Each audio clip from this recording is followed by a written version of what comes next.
Dans 3 jours, on est jeudi, donc vendredi, samedi, jeudi, vendredi, samedi, dimanche. Shavuot, elle n'a rien de spécial, en ce sens, attention, qu'il n'y a pas un objet spécifique à prendre comme la matzah, la souka, le shofar. Il faut apprendre les dinim. Et midi Rabbanan, il y a des choses qu'on fait. Qu'est-ce qu'on fait? On met des fleurs dans la maison, dans la synagogue, pour 2 raisons. Première raison, parce que la Torah, elle s'appelle Etz Haim, un arbre de vie. Donc si vous avez des arbres fruitiers, c'est bien de les faire entrer à la synagogue, et on fait rentrer même les arbres qui ne donnent pas les fruits, comme les arbres, les pins. Les pins aussi, on les fait rentrer. Pourquoi? Parce que celui qui est dans la Torah, s'il rentre dans la Torah, même un pin, même un arbre qui ne donne pas les fruits, il donnera les fruits. Parce que ça s'appelle Etz Haim. Etz Haim, la Torah, un arbre de vie. D'accord? On met aussi à la synagogue, chez les Hasidim, c'est très beau. Ils mettent des arbres fruitiers, mamash, ils mettent des mandarines, des pommes, faut voir, hein. Après qu'on a mis la deuxième raison, pourquoi? Parce que quand Dieu il a parlé des 10 commandements, partout dans le monde, il sortait des plantes qui donnaient des bonnes odeurs. Après, nous avons le lait, hein, une affaire de lait. Il y a qui mangent des yaourts au lait, il y a qui mangent des fromages, il y a qui mangent de la pizza, il y a qui mangent à Shavuot tous les plats au lait.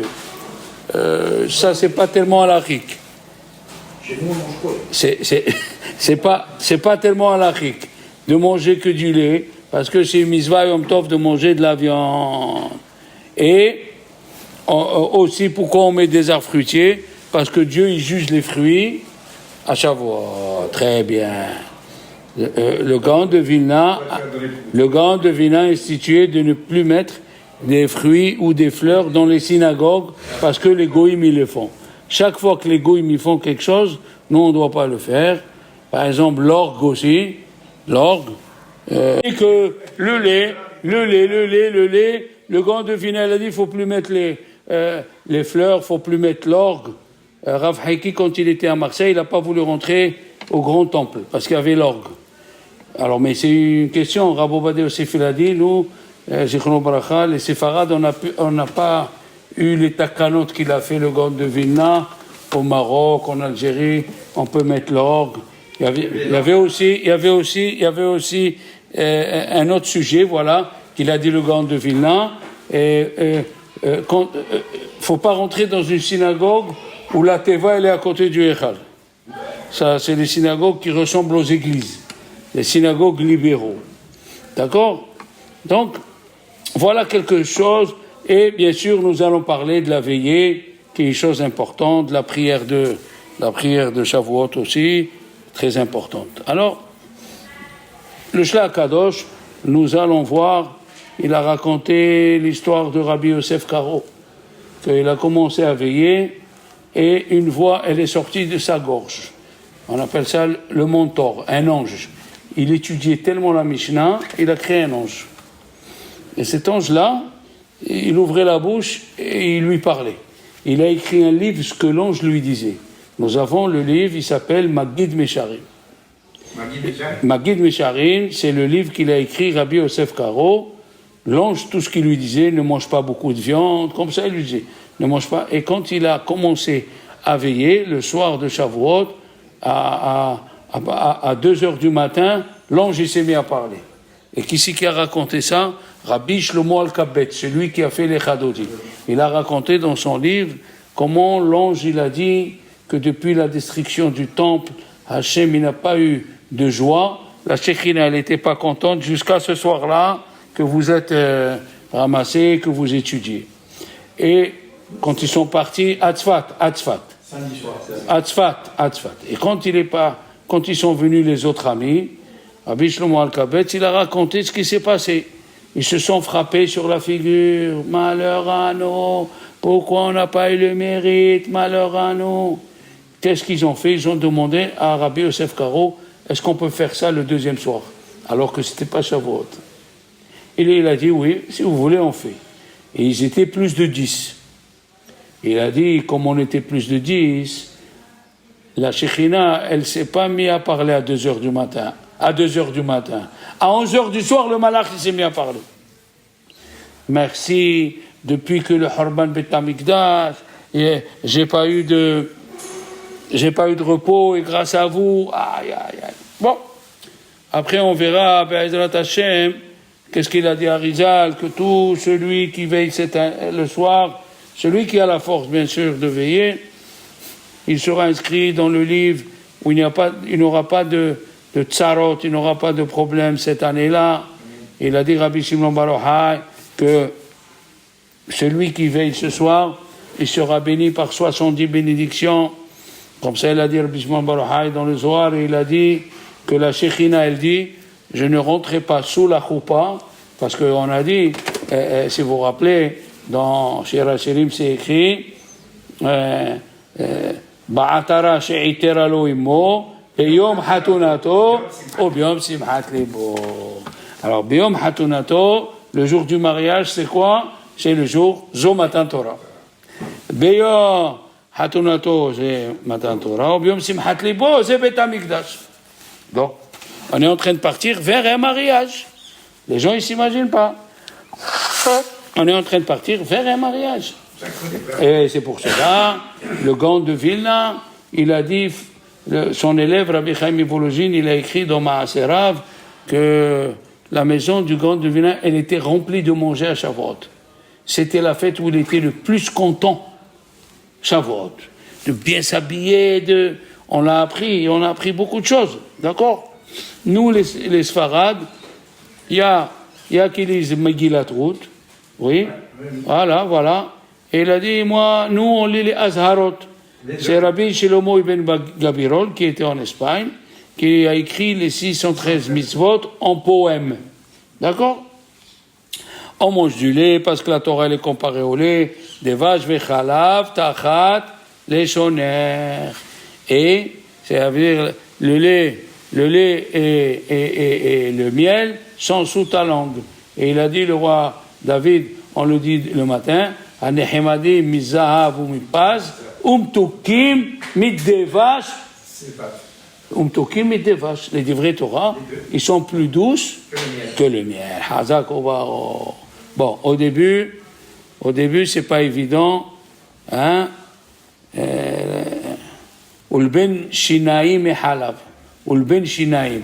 Quand tu montes le blanc de tes dents, c'est mieux que le lait. Qu'est-ce que ça veut dire? Au début, c'est difficile. La Torah, elle vient chez la personne jusqu'à qu'elle vomit le lait qu'il a bu quand il était petit. Oui, il y a des gens qui se spécialisent dans la Torah écrite. Ça, c'est pas grave. La Torah écrite, Torah Shebirtav. Mais il y a des gens qui se spécialisent dans la Torah orale. C'est pas évident, la Torah. C'est les Gemarot. Pose une question d'une Gemara à un autre, comme on pose chaque fois la question, vous vous rappelez? Alors, après, qu'est-ce qui se passe?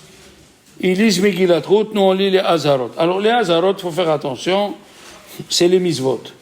Mais Rabbi Shlomo ben Gabirol, il était avant à Rambam, il a fait le seder des mitzvot selon Rav Hai Gaon. Mais à Rambam, il n'a pas suivi Rav Hai Gaon, donc il a fait Sefer HaMitzvot d'une autre façon. Et il y a qui le lisent le soir de Shavuot, d'accord? Alors, après, toujours on lit, on a dit, la paracha de Bamidbar, toujours elle doit être avant Shavuot. Comme ça, c'est écrit dans le Shulchan Aruch, c'est Matakah ul Olam Korim Bamidbar Lifnei Atzeret. Ul Olam. C'est rare qu'on lit Parashat Naso avant Shavuot. C'est les Ashkenaz, comme cette année. Ils vont lire Parashat Naso. Mais nous, pourquoi? Alors, Be'ezrat Hashem, pourquoi on lit Bamidbar? Parce que on a déjà parlé que le Shabbat d'avant on a lu Bechukotai pour dire que les malédictions, ils sont passées. Hein? Les malédictions, parce que Yom Ad-Din chez la Torah, vous vous rappelez? Rabbi David et Rabbi Yaakov ibn Gabbai, dans son livre Tolaat Yaakov, qui est ramené dans le livre du Shlach, Rabbi Avraham Horovitz, Shlach Kadosh, il a dit que à Shavuot, c'est Yom Ad-Din Shel la Torah. Et Dieu voit combien de temps tu as consacré à la Torah, il va t'aider à faire tes commissions et ton argent le plus vite possible pour que tu viennes t'asseoir étudier. Alors, toujours, Bamidbar, elle va avant Hag Shavuot. Qu'est-ce qu'il a amené le tour? Il a dit, comment il a dit, il fait chaque fois une chanson, Sifrou ou Manou. Manou fait Sifrou. Ouais. Alors, et il y a la discussion. On l'a déjà dit. Pourquoi il fallait nous compter? Bémispar Shemot. Pourquoi il fallait nous compter? Pourquoi il fallait nous compter? Alors, on a eu déjà, on va avoir un compte à la parashat Pinhas, on a eu un compte après le Hegel. Pourquoi ici? Alors Rachid dit, c'est comme quelqu'un, il a une pierre un bijou très spécial. À chaque fois il le sort, il le voit. Et c'est un bijou que personne n'a. Que toi. Alors à chaque fois, tu sors Havé. D'accord? Et il y a une Gemara on a parlé de ça. Comment c'est possible qu'on a trouvé le même chiffre? 600 000, 3550. Comment c'est possible? Alors, il y a une grande discussion. Il n'y a pas eu de mort, il n'y a pas eu de naissance, et voilà. Alors, Rabbi Eliyahu Mizrahi, il vient pour protéger Rachid. Il a dit, pourquoi il n'y a pas eu de miracle dans le désert? Il n'y a pas eu la manne, il n'y a pas eu l'eau, il n'y a pas eu les colonnes de nuit. Alors, il y a eu un miracle, il n'y a pas eu de mort en attendant. Voilà. Le Ramban, il dit une chose extraordinaire. Le Ramban, il dit, ils sont passés devant Moshe et Aaron pour recevoir une bénédiction. Une bénédiction. Tout le monde. Il est passé devant Moshe et Aaron, ils ont été bénis. Ça veut dire, et le Ramban, il dit, avant Matan Torah, c'est Bamidbar, on va être béni avant de recevoir la Torah. Extraordinaire. Et Rabbi Abraham Azoulay, il a posé la question, avec quoi ils les ont comptés? Le Ramban il dit avec Mahatzita Shekel. D'accord? Mais une chose est sûre, c'est que chacun il reçoit une bénédiction le soir, juste avant Shavuot, dans Bamidbar, il est compté. Et c'est écrit Bemispar Shemot. Bemispar Shemot, ça veut dire il y a le nom. C'est pour ça que Arizal il dit que quand on lève le Sefer Torah, c'est bien de voir sa lettre à lui. Et il a dit, on ne peut pas s'imaginer la lumière qui sort au moment où on lève le Sefer Torah. Il faut voir la lettre à toi. Tu t'appelles Abraham, cherche où il y a un Aleph. Tu t'appelles Yehuda, cherche où il y a un Yud. Tu t'appelles Mkhlof, cherche où il y a un Mem. D'accord? Il y a une lumière qui sort. Et il a dit à Arizal, chacun il a son nom dans le Sefer Torah. À la condition, parce que le mot Israël c'est quoi? Yesh, Shishim, Ribo, Otiot, la Torah. Il y a 600 000 lettres. Mais quand tu comptes, il y a 323 000. Il a dit après la faute du veau d'or, la moitié des lettres qui sont parties. Ah ouais, je ne savais même pas moi. Je l'ai appris dernièrement. La moitié c'est ça, ce qui est écrit dans les Chachamim, quand il a cassé Moshe Rabbeinu l'étape de la loi, Otiyot Porhot Ba'avir. Les lettres sont parties. La moitié, ils sont partis. Comment ils sont revenus? Quand Dieu, il a pris par exemple le Aleph. Le Aleph, c'est un Vav penché. Dessus, c'est un Yud petit. Et en bas, c'est un Vav. Un petit Vav. Donc, ils ont fait rentrer tous les noms des enfants d'Israël de cette façon. Alors, chacun, il est écrit. Et je vous ajoute quelque chose que je savais. On dit à Rosh Hashanah, Kotvenu Besefer Haïm. C'est quoi Sefer Haïm? Dieu, il a un Sefer Torah où tous les noms de ses enfants, ils sont inscrits dedans. Ne nous efface pas. Maintenant, si je vous pose une question, quel est le liquide que quand il tourne, il est encore, on peut le rattraper? tous les liquides, quand ils tournent, on ne peut plus les rattraper. Il y a un liquide, c'est le lait. Le lait, quand il tourne, il devient du yaourt. Il devient du petit lait. Ah, pourquoi on mange le lait à Shavuot? Pour te dire, même si tu as tourné kazakh, même si tu as changé, tu peux te rattraper.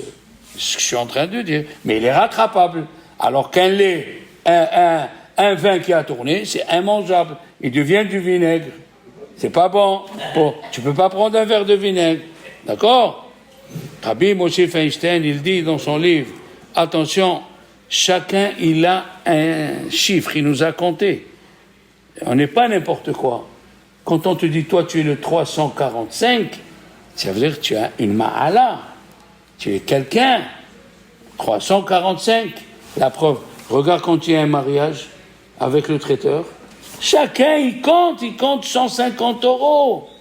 Ah, celui-là on le met avec celui-là. Le traiteur, tu crois qu'il va accepter? Chacun, c'est un truc. Et qu'est-ce qu'elle dit la Gemara? Davar dans Holin, Davar chez Béminian, Lobati. Quelque chose qu'on compte, il n'est pas batel. Quelque chose qu'on compte, il n'est pas batel parce qu'il est important. Beyom Hatunato, qu'est-ce qu'on a dit? Zé Matan Torah. On se prépare au mariage. Et Rabbi Shimon Kluger, il a dit que tout ce qu'on a appris du mont Sinaï, on le fait au mariage. Je vous l'ai dit plusieurs fois. On fait la choupa parce qu'il a mis la montagne dessus. On se met debout parce que c'est écrit qu'ils étaient debout. Et quand on est dans un mariage, on est tous ensemble. Alors ils ont posé la question, et où il est quand on casse le verre? Eh bien, Dieu il a cassé l'étape de la loi. Ah, voilà. Alors, avant Matan Torah, il faut se préparer. Alors, il a dit, c'est bien d'étudier à Matan Torah et à côté de toi le lait. Mais il faut pas te concentrer dans le lait et avaler Shavuot. Ah, le lait, d'accord. Mais il faut pas faire le contraire. Comme il a dit Rabbi Ovadia Yosef Zichrono Bracha. Bala' matzah, yatsa. Bala' agada, lo yatsa. Si au lieu de mâcher la matzah, tu l'as avalé, tu as quitté. Mais si tu as avalé la agada, tu n'es pas quitté. D'accord? Comment c'est possible? C'est une question qui revient à chaque année. Il a amené le Magen Avraham. Comment c'est possible qu'un peuple entier il dormait jusqu'à que Dieu est venu les réveiller? Comment c'est possible? Comment un peuple entier? Il y avait des prophètes. Il y avait des Dayanim. Il y avait Moshe Rabbeinu, il y avait Yoshua. Je comprends. Dans tout cela, il n'y a pas un qui a dit, attention, demain on reçoit la Torah, il faut qu'on se prépare. Tout le monde a dormi. C'était une manière de se préparer. Comment c'est possible? Comment? Demain, quelqu'un vient et te dit, demain, tu as gagné 1 milliard, tu vas dormir. Mais c'est pas possible. Demain, je vais gagner 1 milliard, mais on n'arrive pas à dormir. Seulement, alors on fait le tikkun. C'est quoi le tikkun? On fait la réparation de nos ancêtres qui ont dormi. Mais il y a une explication un peu profonde. Pour rappeler que Rizal, Alav Shalom, il dormait Shabbat après-midi. Et il bougeait les lèvres. Et quand il s'est réveillé, son élève, Rabbi Chaim Vital, il lui a dit, Arav, qu'est-ce qui s'est passé? Vous dormez? Il lui a dit, je remuais les lèvres. Il lui a dit, oui. Il lui a dit, j'ai fait monter ma neshama dans la yeshiva de Betzalel. Et 1000 ans ne suffiraient pas à écrire ce que j'ai entendu. Qu'est-ce qu'on comprend d'ici? Que même en dormant, on étudie la Torah. Alors Dieu l'a fait exprès pour montrer que même quand tu dors, si tu penses à la Torah, c'est comme si tu étudiais quand tu étais réveillé. Parce que ta tête, elle est occupée. Voilà. D'accord? Voilà. Après, il a dit le Khatam Sofer. Le Khatam Sofer, il a dit, Hachamim, ils ont dit, oui, on fait Pessah. Ok. On fait Pessah sur le passé, tu es d'accord? Pessah sur la sortie d'Égypte. on fait Souka sur le passé. Mais quand ça vient Shavuot, qu'est-ce qu'on dit? Baruch Ata Hashem le matin, Noten à Torah. Qu'est-ce que ça veut dire Noten à Torah? Il donne aujourd'hui Noten à Torah. C'est pas ce que tu dis. Noten à Torah au présent. Les fêtes qu'on a eues, ils sont au passé. Mais Shavuot, c'est tous les jours. C'est un arbre de vie. Si tu l'arroses pas, l'arbre. Aïwa.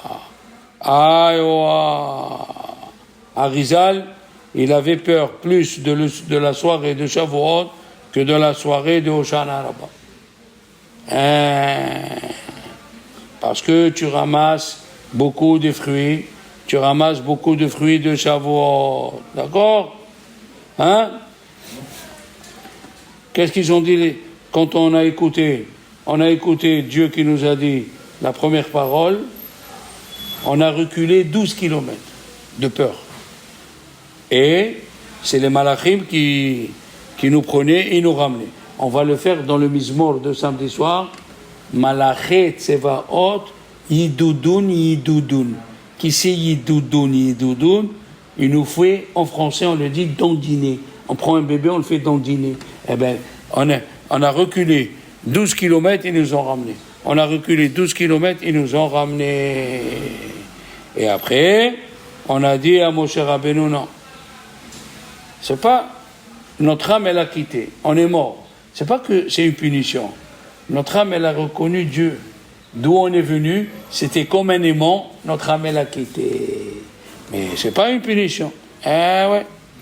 Et doudoune. D'accord? Alors, sachez qu'en Pologne, 3 jours avant Shavuot, tous les magasins étaient fermés. Ils ouvraient juste 1 heure avant Minha et tous étaient à la synagogue en train de se préparer. Eh oui, qu'est-ce qu'il dit le... Regardez, c'est extraordinaire. Tu le verras dans la paracha, c'est écrit Veodat alahem et adderech asher ilchuba. Veodat alahem, tu leur feras savoir le chemin qu'ils doivent prendre. Qu'est-ce qu'il dit le Targum? Il faut rentrer à la synagogue pour prier. Aïe. Le Targum, il dit que ça veut dire Veodat alahem et adderech asher ilchuba. Tu leur feras montrer la synagogue qu'ils aillent prier pour se préparer avant Shavuot. Il y avait des Admourim, 3 jours avant, ils ne recevaient personne. Il lui a dit, Araf, pourquoi tu ne reçois personne? Il lui a dit, comment? Je suis en train de prier pour recevoir toute la Torah de l'année, et toi tu viens maintenant m'embêter. D'accord? Alors, vous savez où on prie pour la Torah? Dans Avat Olam Avtanu. Chaque mot, il est pesé. Combien de Torah? Moi, j'ai rencontré un Rav quand il disait le Karaftanu Malkenu. C'est écrit Karaftanu Malkenu, il faut penser à Matan Torah. C'est écrit dans les Sidurim. C'est pas possible. Quel Kiddushaya. Alors, qu'est-ce que je vous ai dit? Je vous ai dit, si un copain vient et te dit, il tape à la porte, il vient et te dit, écoute, on va faire la peinture dans l'immeuble. Qu'est-ce que tu lui dis? Derech Erez, viens t'asseoir, on va parler. Pas sur la porte. Il rentre, il s'assoit. On parle, un café. Mais s'il tape à la porte et te dit, il y a le feu dans le placard de l'électricité de l'immeuble. Est-ce que tu lui dis, viens prendre un café? Eh bien, c'est pour ça que la Torah, elle a dit, quand Dieu il est descendu, il a mis le feu. Pour pas te dire. Et on s'assoit, on parle. Un davar kazé. C'est pour ça qu'on dit naasé. On va faire après Nishma. C'est pas le moment de prendre le café. D'accord? C'est du feu.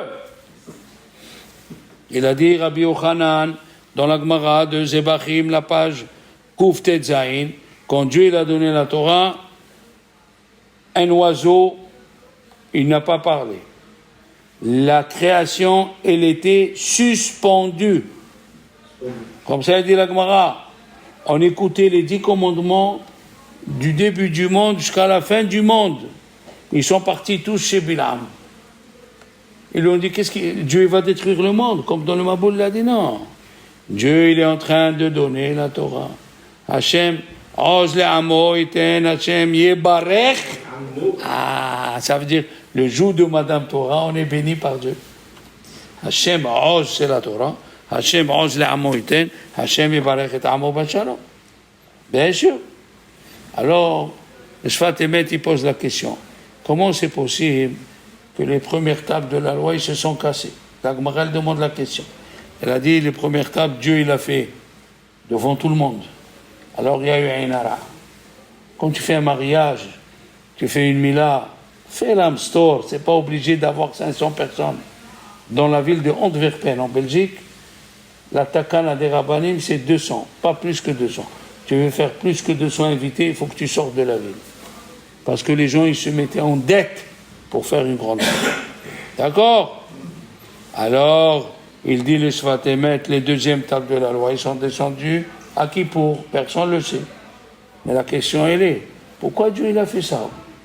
Si donner la Torah en cachette, on n'aurait pas cassé les tables de la loi. Pourquoi? C'est toi qui as donné les gens, ils crient. Pourquoi tu as fait ça? Il a dit le Sfat Emet, monsieur, quand tu reçois la Torah en premier, il n'y a pas en cachette. Il faut que tu cries ta joie. Il faut que tu dis que tu es content. D'accord? La Gemara dans Psahim, Dav Samechet, elle nous raconte Morbere des Ravina. Il jeûnait toute l'année. Pourquoi? Il dit le Beth Yosef, au nom du Harashva, il faisait des mauvais rêves. Toute l'année. Sauf Shavuot. Pourquoi tu gênes pas? Voilà, Shabbat. C'est plus important que Shavuot. Et tu jeûnais. Pourquoi tu gênes pas Shavuot? Il y a un livre qui s'appelle Torah Chaim, un Mikoubal. Il a dit, comment on fait pour adoucir un mauvais rêve? Ou tu jeûnes. Le jeûne, c'est plus vite. C'est comme le feu dans le lin. Ou dans Birkat Kohanim. Birkat Kohanim, c'est une prophétie. Il y a 60 lettres. Et quand tu fais le mauvais rêve, tu l'annules dans les 60 lettres. Mais le jour de Matan Torah, la Torah, c'est une prophétie. Tu n'as pas besoin de jeûner. La Torah, c'est une prophétie. Aïe, aïe, aïe, aïe. Mamash. Comment c'est écrit? Regardez comment c'est joli. Il y a écrit quand on a reçu la Torah, on s'est converti, même les Juifs. Il y a écrit à la fin de Parashat Mishpatim, Vaikach Hatsi Adam, il a pris la moitié du sang, il a aspergé, et la moitié du sang, il a aspergé sur les Juifs, et l'autre moitié sur l'autel. Oui? Comment on peut faire Hatsi Adam? Comment c'est possible? Est-ce que tu peux partager un liquide? C'est impossible. Il dit, Rashi, c'est un malach qui est venu. Il a partagé. Alors il dit, nous, à Shavuot, on est des malachim. Pourquoi? Parce que la Gemara, elle a dit, Hetchol Hashem et Hetchol Hachem. La moitié de la journée pour Dieu et la moitié de la journée pour vous. Mangez, dormez, buvez. Et comment on peut faire la moitié? Tu as dit là-bas, il n'y a qu'un ange qui peut faire la moitié. La preuve d'ici, qu'à Shavuot, on est un ange. Une fois, Rav Shach, il a rencontré Rabbi Menachem Zemba. Il lui a dit, tu étais dans la dracha du Sfat Emet? Il lui a dit oui. Il lui a dit, qu'est-ce qu'il a dit? Il lui a dit le chidouche. Il lui a dit, à Shavuot, on est un ange. Ah bon? Mais qu'est-ce qu'il lui a ajouté, Rabbi Menachem Zemba? Après que tu as fait la moitié pour Dieu, c'est plus facile de faire la moitié pour toi. Comme il y avait un rave, il a amené un Shalach Tzibour Kerenimgen, il chante bien. À Yom Tov. Quand on a fait la prière, il leur a dit, hey, tous vous avez profité. Il a dit oui. Il a dit ça, c'est Hetchol Hachem. Maintenant, il monte Hetchol Hachem l'après-midi. Aïe, aïe, aïe, aïe, aïe. Extraordinaire. D'accord? Hetchol Hachem et Hetchol Hachem. Et qu'est-ce qu'il a dit? Je vous l'ai dit hier, je ne sais pas si je vous l'ai dit. Pourquoi on lit route? On l'a dit, pourquoi on lit route avant Matan Torah, avant la paracha? Parce que pour te dire que la Torah, elle est basée sur le chesed. Sans chesed, tu ne peux pas. Comment la preuve? Que quand on va lire le deuxième jour de Shavuot cette année, dans la paracha Re'eh, il y a écrit Shiva Shavuot Isporlach, Mais hein, c'est écrit de suite, Misat yadecha titen. Selon ce que tu as, tu donnes. Il a dit, mais dis-nous d'abord ce que c'est Shavuot. Dis-nous ce que c'est cette fête, après tu nous dis qu'il faut donner. C'est la seule fête où c'est écrit Misat nidvat yadecha, de suite après. Il a dit, pour te dire, la fête du Shavuot, c'est de faire du chesed. Si tu ne fais pas du chesed, c'est pour cela qu'on lit Megillat Ruth. Il a écrit à la fin de Megillat Ruth, cette Megillah, elle a ni Issour, ni Eter, ni Tamé, ni Moutar. C'est venu nous dire que quoi? Pour nous donner une récompense à celui qui fait le chesed. Comment Ruth, elle aurait pu prendre un jeune homme? Elle a pris un vieux. Comment les gens de la ville, ils lui ont dit, on ne te fait pas payer l'enterrement. Oh, ça coûte cher un enterrement. Pour te dire, la Torah, Techilata Chesed, et à la fin Chesed, Vetorat Chesed Aleshona. Quel est l'ustensile qui peut te permettre d'accepter de recevoir la Torah bien comme il faut, si tu te mets dans la tête qu'il faut rendre du bien? Comment ça se fait à Shavuot, qui matin Torah, on parle, n'oublie pas l'esclave, n'oublie pas la veuve, n'oublie pas le levi, et n'oublie pas l'orphelin.